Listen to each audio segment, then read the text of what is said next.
Hi, how are you? Today's reading is from Luke, chapter 22, verses 39 to 46.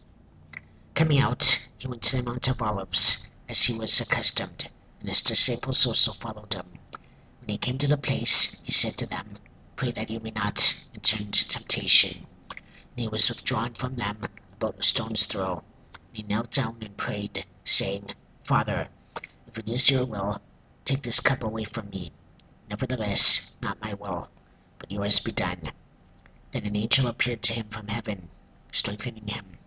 And being in agony, he prayed more earnestly. Then his sweat became like great drops of blood falling down to the ground. And he rose up from prayer, and had come to his disciples. He found them sleeping from sorrow. Then he said to them, "Why do you sleep? Rise and pray, lest you enter into temptation."